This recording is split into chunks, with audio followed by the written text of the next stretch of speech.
Good morning.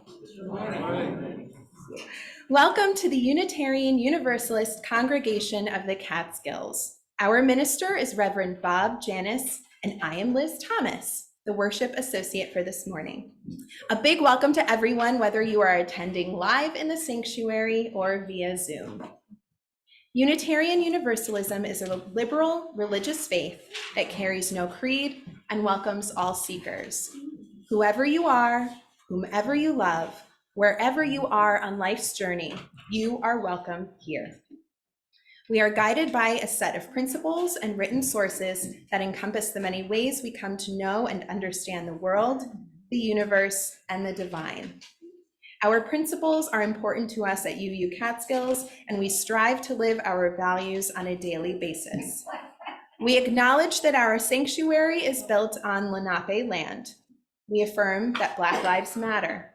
We are a welcoming congregation for the LGBTQ community. We are a congregational affiliate of the Ulster Immigrant Defense Network. And we are an active voice in the effort to address climate change. A reminder that people of all ages, children, young and old, are welcome here at UU Catskills. There is space across the hallway for anyone who would like to hear the service while being able to freely move about. You can visit our website, UU Catskills, to find contact information, to be added to the mailing list, and to find the latest newsletter. Welcome to all of our visitors. If you are a visitor who is live with us today in the sanctuary and would like to introduce yourself, please raise your hand or stand up. We would love to meet you. Welcome. Hi, I'm Becky Burns. This is my second time here, and I'm new to the area about 6 months. Welcome, Becky. Hi, I'm Galen, and I visited you a handful of times about 3 years ago. I'm glad to be back. Welcome. Hi, my name's Stu Jacobson. This is my second time here, and I'm actually still a member of the congregation in Springfield, Illinois, but I moved. Welcome. My name is Janina, and I've been here because I wanted to learn about lots of stuff. Wonderful. Welcome. Welcome. I'm Alex Dombrowski, I'm Nicole. and we're Danita's parents. Here a couple times, and we're really looking forward to being here a lot more. Welcome. Well, welcome again, everyone. And if you are a visitor online joining us via Zoom and would like to be added to our mailing list, you can put your name and email address in the chat box area. For more information about our upcoming events, we encourage you to read our monthly newsletter distributed by email or to check out our website. And please stay for either an in-person or virtual coffee break, however you are attending today's service. And now we have an update from the Board of Trustees presented by Mark.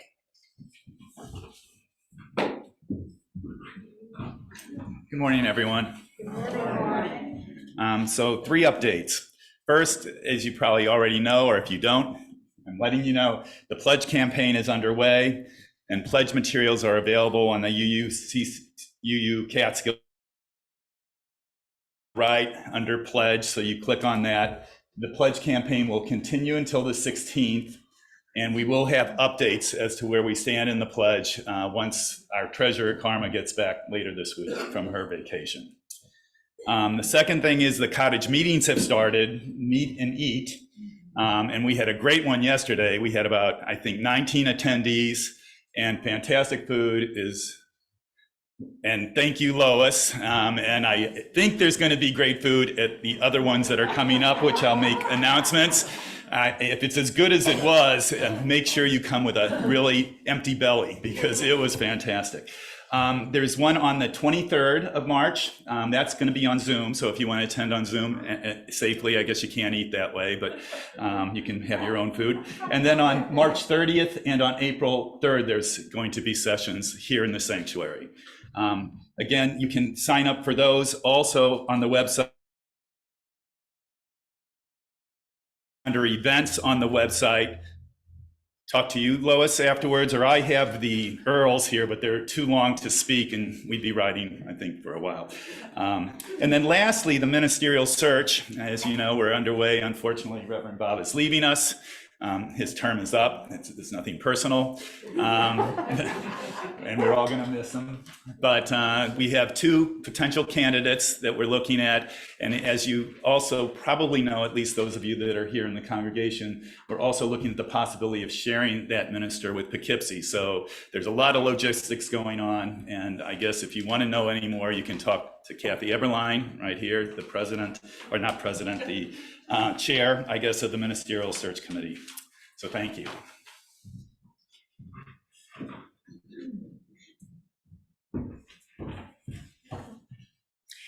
Our collection for Ulster Immigrant Defense Network is well underway and ends Sunday, March 26th. Please donate toilet paper, tissues, Band-Aids, size 5 or 6 diapers, or Enfamil infant formula in the yellow canister. Items can be left in the sanctuary hallway boxes, or you can give money to UU member Paula Silby, who is here this morning. She and Karen Howenstein will shop on your behalf. Do the Work begins this week. Thursday, March 23rd from 5:30 to 7 is the first of 3 Zoom-only discussions of Do the Work, sponsored by the Anti-Racism Task Force and facilitated by Reverend Bob.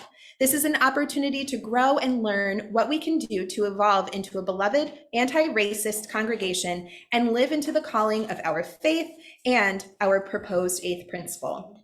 We will be covering chapters 1 and 2 of the workbook up to page 53.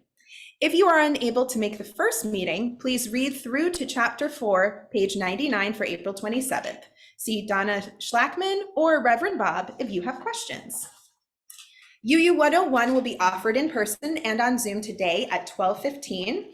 At this informal session presented by Reverend Bob and the membership committee, you will learn about UU history, our 7 principles, and UU Catskills governance and activities. This event is geared toward interested visitors and potential members, but all are welcome to attend.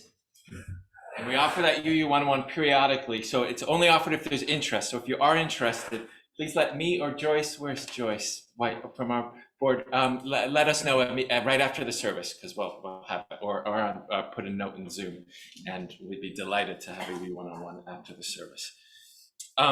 This Tuesday on March 21st, we are having we're going to Albany for Stop Funding Fossil Fuels, a collective pressure to tell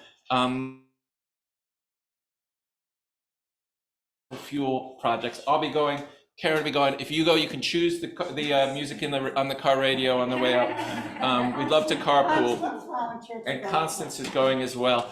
So please let one of us know if you can go on Tuesday at Albany during the day. We have a Passover Seder, which will be here Saturday, April 8th. There'll be more information about that, so stay tuned for that. I think did I miss anything? Got a busy time. Look on the website, everything's on there. And now our prelude, which will be Lullaby by Bangambula Vindu, performed by Catherine Catabiani.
Flowers appear on the earth.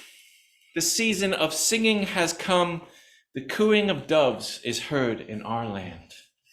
Or it could be tree peepers in our lands.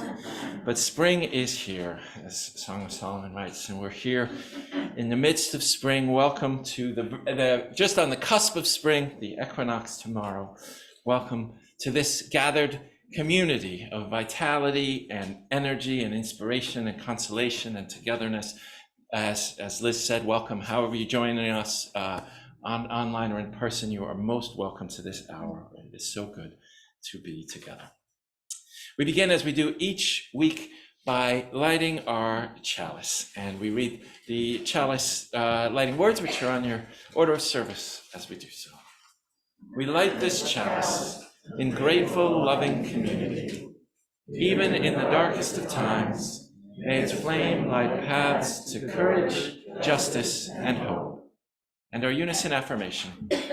May we be reminded here of our highest aspirations and inspired to bring our gifts of love to all living beings.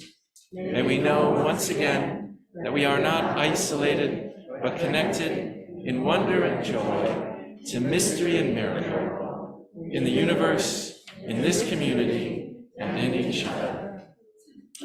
And now I invite us to sing together hymn number 63. Spring has now unwrapped the flowers.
So, as I said, I think it's tomorrow. Correct me if I'm wrong. Tomorrow, that's the spring equinox. Does anybody know what the spring equinox is? What is equinox?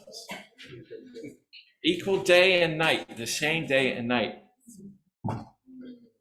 And there was a story about how the spring equinox came to be, and it's an ancient story that I thought up yesterday. And like all of these stories, involves a lemon and a banana. And the lemon, as you know, is the king of all the fruits, and the lemon of the fruits of the forest. And the lemon was talking to all the other fruits and looking out on the terrain and admiring all the other fruits and said, you know, all these fruits are all right, but I wish they were as strong as me, because a lemon is strong. Both you can feel it strong, and also, if you've ever put a lemon on food, pretty strong, right? You can really get that lemon.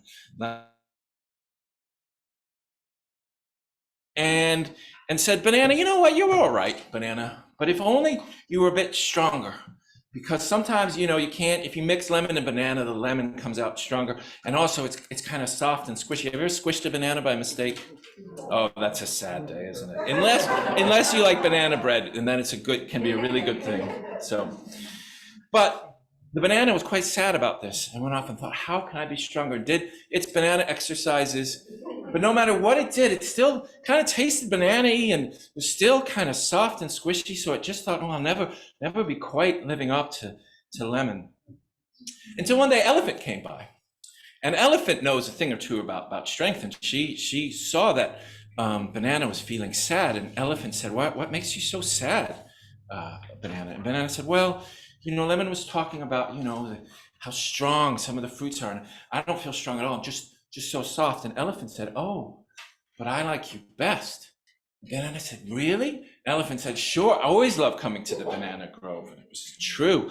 And the banana said, how can that be when I'm nowhere near as strong as Lemon? And Elephant said, well, there are different kinds of strength, and I actually don't like lemons. And Banana said, you don't like lemon? And the elephant said, no, too strong. I looked this up. Elephants don't like lemons. And the elephant said, you know, I love bananas. They're just right. They're nice and soft, and I love the taste of bananas, and just as you are is just fine. So the next time when the elephant was there with the lemon, said, you know what, you've been not so nice to Banana, and Banana's quite nice the way it is. And Elephant said, okay, fine. And Lemon said, fine. He gathered all the fruits of the forest, said, listen up. Banana's okay too. You can see Banana's yellow, which is the best color.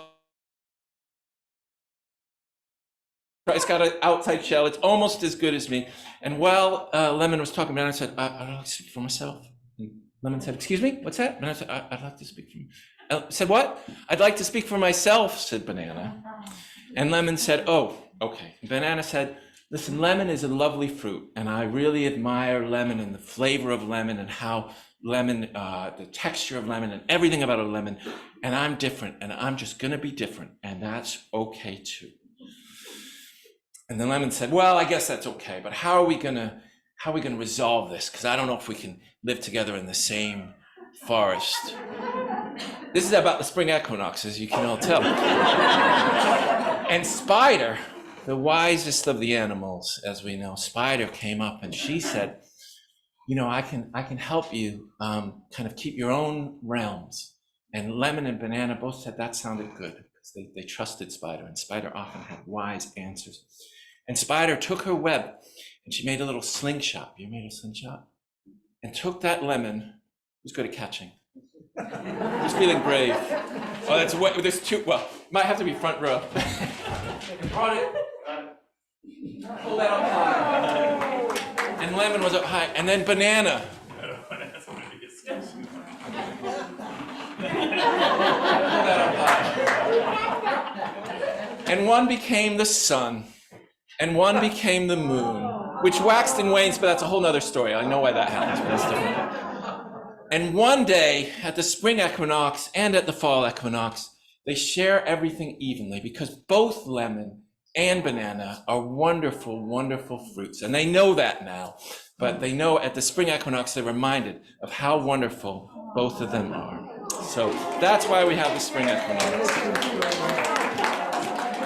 I don't know. Is that story true? I don't know. But what the important thing, I think, is whoever you are, if you're more of a lemon or more of a banana or more of a apple or a nami, a what? An elephant or a spider, you're wonderful just the way you are. As we all have things that we bring to the fruits of the forest. So with that, we will sing our children out to their religious education. You're welcome to either stay or go. We'll be learning some wonderful things today. As you leave this friendly place, love give light to every face. May the kindness which you learn light your hearts till you return. Now, as is our tradition here, we'll have a time to share joys and sorrows. So if there is a milestone in your life or the life of someone you love and you'd like to share it here in this gathered community, you can do so. We'll bring the mic to you if you're in the sanctuary. If you're at home, if you would just be so kind as to put it in the chat, we will read it out loud. So does anyone have a joy or a sorrow to share?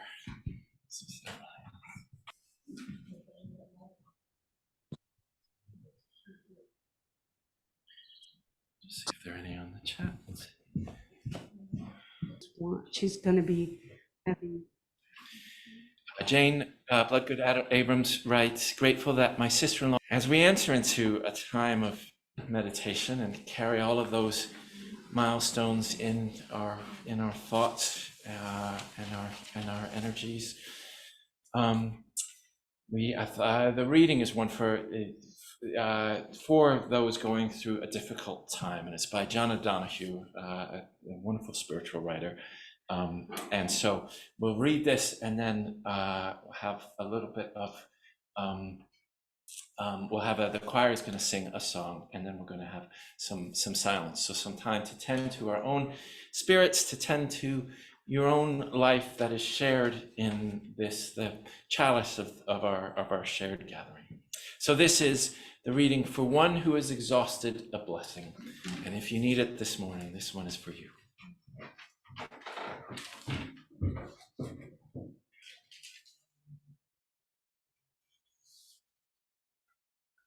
When the rhythm of the heart becomes hectic, time takes on the strain until it breaks. Then all the unattended stress falls in on the mind like an endless, increasing weight. The light in the mind becomes dim. Things you could take in your stride before now become laborsome events of will. Weariness invades your spirit. Gravity begins falling inside you, dragging down every bone. The tide you never valued has gone out, and you are marooned on unsure ground. Something within you has closed down, and you cannot push yourself back. Time, the desire that drove you has relinquished. There is nothing else to do now but rest and patiently learn to receive the self you have forsaken in the race of days. At first, your thinking will darken and sadness take over like listless weather. The flow of unwept tears will frighten you. You have traveled too fast over false ground. Now your soul has come to take you back. Take refuge in your senses. Open up to all the small miracles you rushed through. Become inclined to watch the way of rain when it falls slow and free. Imitate the habit of twilight, taking time to open the well of color that fostered the brightness of day. Draw alongside the silence of stone until its calmness can claim you. Be excessively gentle with yourself. Spirit, learn to linger around someone of ease who feels they have all the time in the world. Gradually, you will return to yourself, having learned a new respect for your heart and the joy that dwells far within slow time.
the way be smooth and the path be enlightening.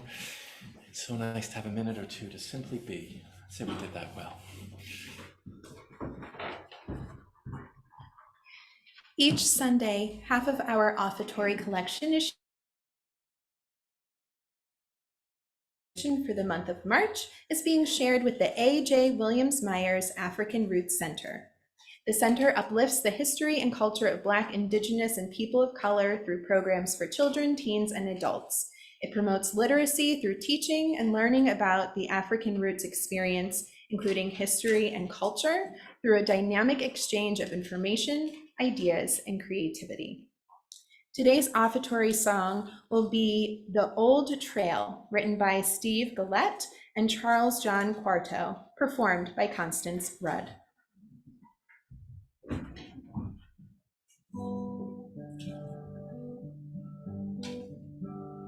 There's a new ridge road that cuts the mountain to the bone, slices through the woods like there ain't nobody home.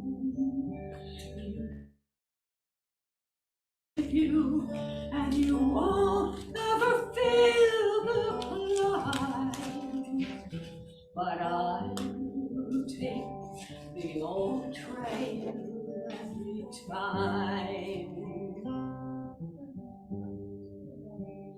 The old trail just moseys right along, moves at the speed of a sweet love song, and the wind through the trees carries her own wind chimes. Yeah, I take the old trail every time. Lately it seems things just vanish by. We forget we made our tree houses out of trees. When are we gonna realize some reasons just don't rhyme? Yeah, I take the old trail every time. The old trail, may she never fade, the one where the deer always have the right of way. How I love to watch the winter green along the timber line. Yeah, I take the old trail every time.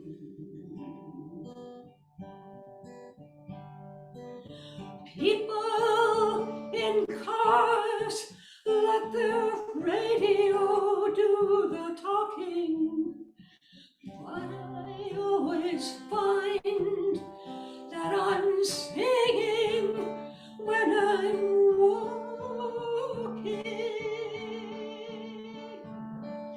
The old trail just moseys right along, moves at the speed of a sweet love song, and the wind through the trees carries her own wind chimes. Yeah, I'll take the old trail every time. Yes, I'll take the old trail every time.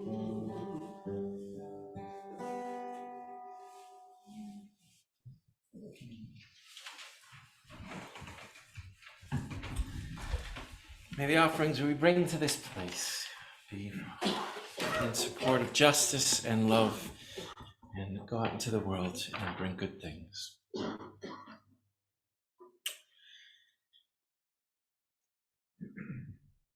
So I have a quote from the Tao Te Ching. I always like Tao Te Ching, this main sacred text of Taoism that I'd like to begin with today. The softest thing in the universe overcomes the hardest thing in the universe. The softest thing in the universe overcomes the hardest thing in the universe. Now in that verse 43, the Tao doesn't specify what the softest thing is.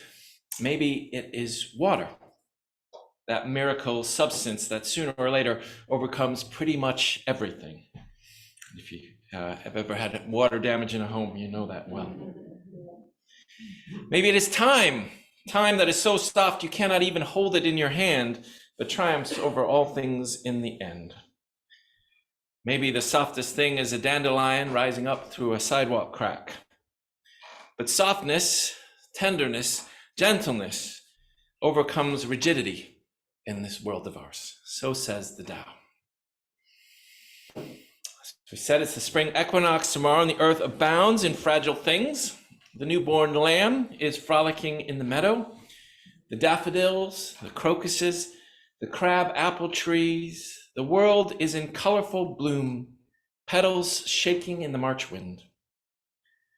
The spring peepers, thousands and thousands of them, a majestic, strong chorus, each one about an inch long, singing out in hopes of finding a mate before something larger finds it.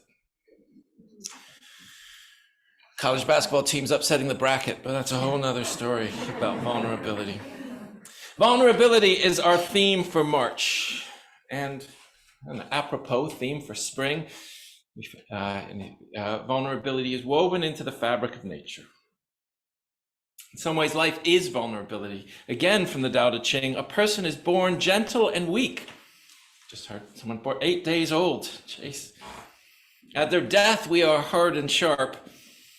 Green plants are tender and filled with sap. At their death, they are withered and dry. Therefore, the stiff and unbending is the disciple of death. The gentle and yielding is the disciple of life. Gentle and yielding is the disciple of life. This is true in engineering as much as it's true in nature. Don't often preach engineering.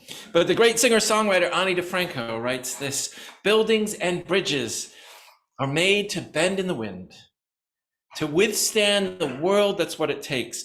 All that steel and stone are no match for the air, my friend. What doesn't bend breaks. What doesn't bend breaks. As Ani DeFranco says, engineers give into buildings and bridges the flexibility to sway in the wind.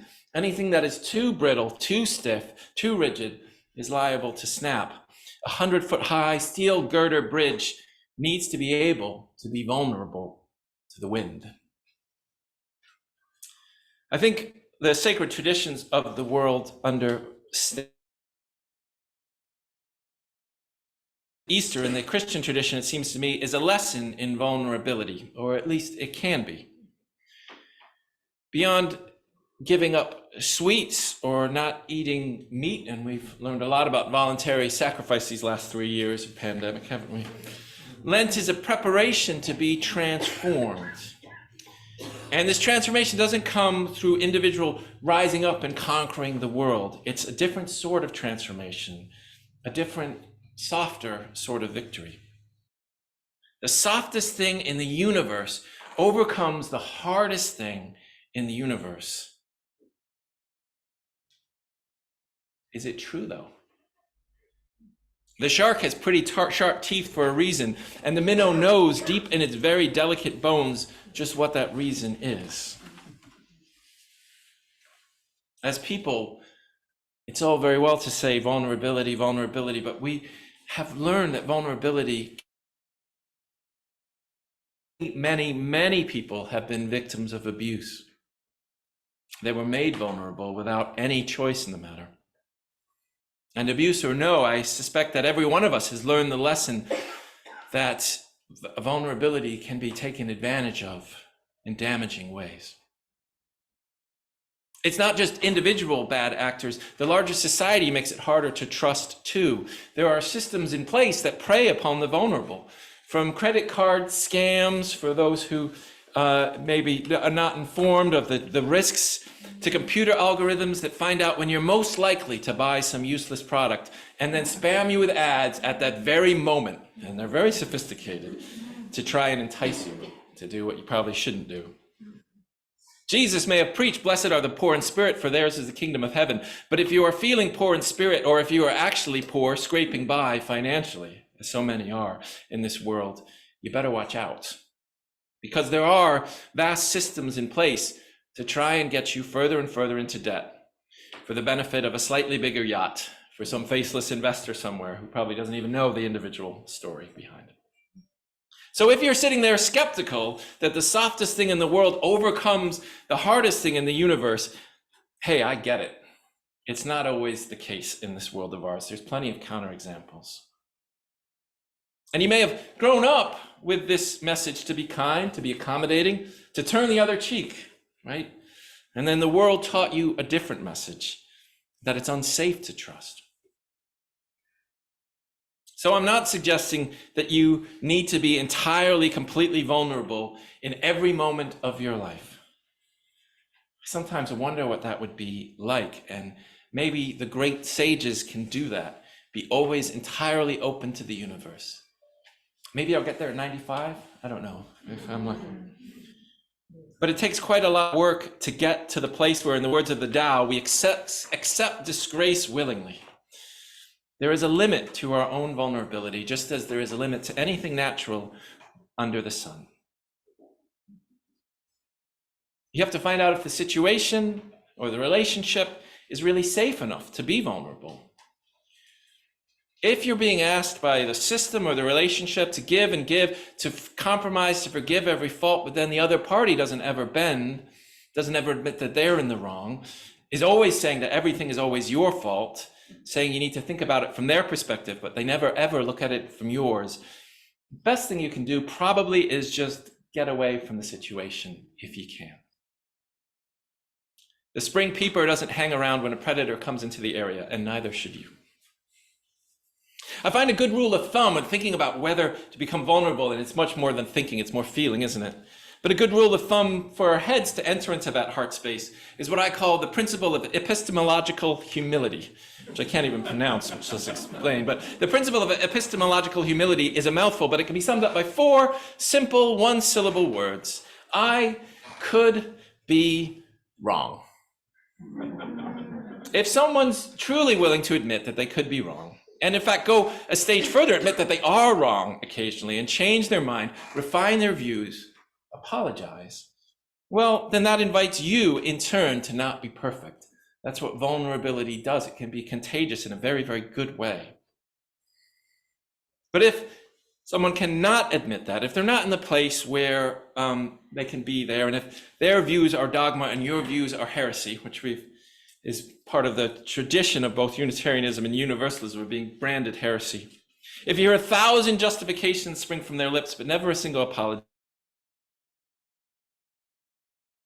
I could be wrong. It's so hard to be vulnerable, isn't it? No, it's hard. We live in this atmosphere of felt cancel culture, right? The idea that if you say the wrong thing one time, everything's over for you, or you're facing this big reckoning for just one statement. And I feel that as a white guy of a certain age. But then again, before cancel culture, we had this world where a white male like me could say whatever he wanted and have the luxury of never having to think about whether it was hurtful or contributed to systems of oppression or was just plain wrong. If the alternative to cancel culture is neglect culture, which is what we had previously, really, where whites and straights and men could just neglect everyone else and we pretend we somehow objectively speak for everybody. If that's the alternative, let's never go back, okay? We need something better than neglect culture. Cancel culture is vulnerability culture. We know how difficult it is to be vulnerable, how often we get burned. But think about the times when vulnerability liberated you in some sense. Have you ever said a deep truth to someone else that you weren't sure if it was safe to tell? Maybe it was a romantic partner or a friend, or maybe in a group in this congregation, or a recovery group, or with your family, whoever it was. If you ever told the scary truth, you know that moment, right? You're not sure of telling it, and you think, am I going to tell this? And you do say it, and then you feel heard. You are received. You are accepted. You are affirmed. If you've ever had a moment like that, you know about the liberating power of vulnerability.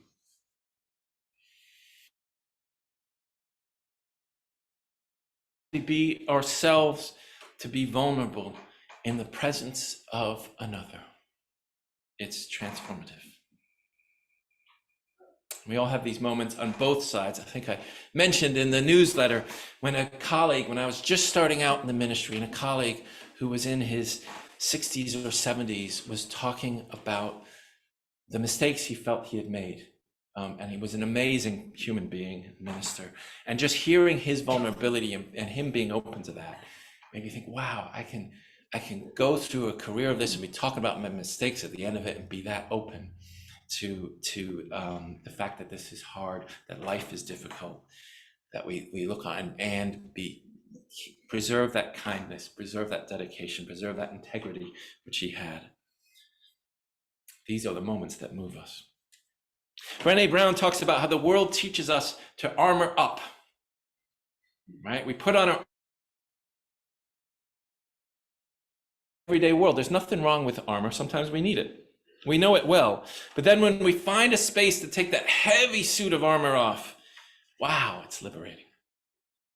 Because that suit of armor may prevent hurt, and actually it doesn't all that well. But in any case, if it does present hurt, it also keeps out intimacy, authenticity, keeps out creativity. We have to be very vulnerable to be creative, right? To be open to whatever's coming through that channel, and keeps out love. So we need to be able to take the armor off at least sometimes to try and experience all the vulnerability of life. So says Brené Brown, the world's foremost researcher on vulnerability. And by the way, 2 weeks ago, I used the word guru to describe her, which isn't the best word. It's orientalizing a concept with a specific religious meaning. So I apologize for that. Not a good choice of words. But Brené Brown said vulnerability is really where life happens. That's where the exciting things happens. Vulnerability is life, right? You can be as hard as a rock, but that's not where life really happens. The stiff and unbending is the disciple of death, writes the Tao. The gentle and yielding is the disciple of life. And here at the congregation, week after week, in all our groups and all that we do, we try to build a space for vulnerability. We want to have a place where we can really be who we are, where it is safe to take off the suit of armor. And building that isn't easy. You may think that vulnerability happens automatically, and it does sometimes. But because of all the things that can make vulnerability so difficult, sometimes that vulnerability needs strong beams around it, so you don't squish the banana. There's a mixed metaphor. But here at UU Catskills, as best we can, and none of us are perfect at it, certainly I'm not, we are dedicated to creating a culture of vulnerability, a place where you can speak. Culture where if we hurt each other, and sometimes we do, we listen to the vulnerable and find ways to do better in future. It sounds so simple, but you know it's the work of a lifetime, right? When I asked people over the last 2 years what they found valuable about this congregation, time and again, people told me they found here a community where they felt a sense of home. And by home, they don't mean the mortgage or the TV channels. They mean a place where they can breathe out, take the armor off, be themselves. A place, a community where you can really be who you are. That's transformative. And maybe be who you are not quite yet, live into who you might be tomorrow or the next day. And transformed people transform the world. Vulnerable people, people who have the courage to be vulnerable, bring empathy, insight, creativity. They help the world grow. Life is vulnerability. Hardest thing in the universe. Now, hard things have power. They can be very strong. The Tao Te Ching understood this. Jesus, when he said, "Blessed are the meek," understood this. This is the obvious way of the world. Hard things do have power, but there is another deeper truth. This is the truth that waits deep in the soil, deep in the soul, all winter long. This is the truth of spring and the Easter message too. The truth is, the gentle will overtake the whole earth. The earth will be covered in apple blossom, and the air will reverberate with the song of the sparrow. The softest thing in the universe overcomes the hardest thing in the universe. Happens every year, and we still forget. You can be as hard as a rock your whole life, but that isn't much of a life, is it? The culture of vulnerability is risky. It's not easy to be in that place of uncertainty, of willingness to put ourselves out there, of the place of apology and courage and forgiveness and gracefulness.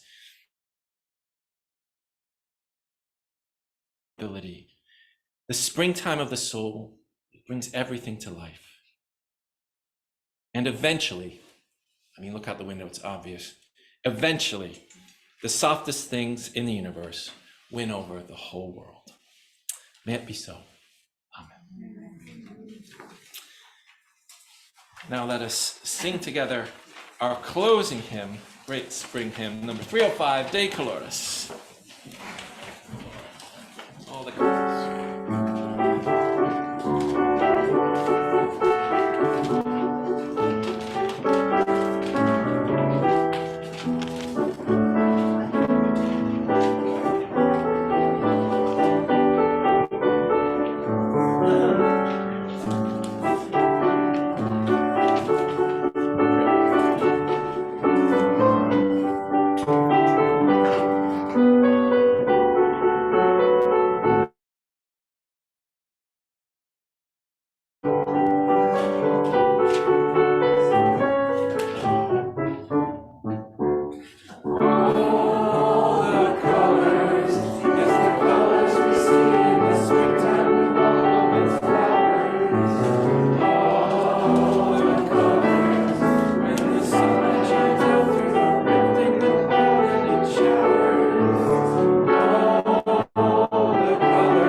Well, mi amores, we are here in this place of beauty in every season. But how so beautiful in the spring when life is abounding in so many different ways. Let us be open to life, which can be tumultuous and difficult and sorrowful at times, but also uplifting and joyful. And however it is, brings us into that deepness of the soul, that presence to all that life brings. Let us be open to life as best as we are able, to be there for one another as best as we are able, because it's a beautiful world and we can be a part of all the colors, all the beauty of this world. We can do our part to commend this world and to be a part of its beauty and to help someone else appreciate its beauty. May we live in peace and love and in abundance, open to this life. Amen. We extinguish the flame with these words. We extinguish this flame, not the light of truth, the warmth of community, or the fire of commitment. These we carry in our hearts until we are together again. From you I receive, to you I give, together we share, and from this we live. From you I receive, to you I give, together we share, and from this we live. Thank you to our tech hosts, greeters, coffee makers, worship leaders. Thank you all. If you're coming to UU 101, if you want to meet by the piano, that's okay. Sorry, Catherine. Stay here for fellowship and refreshment, get to know someone, or stay on the Zoom chat rooms. Have a wonderful Sunday and happy spring. And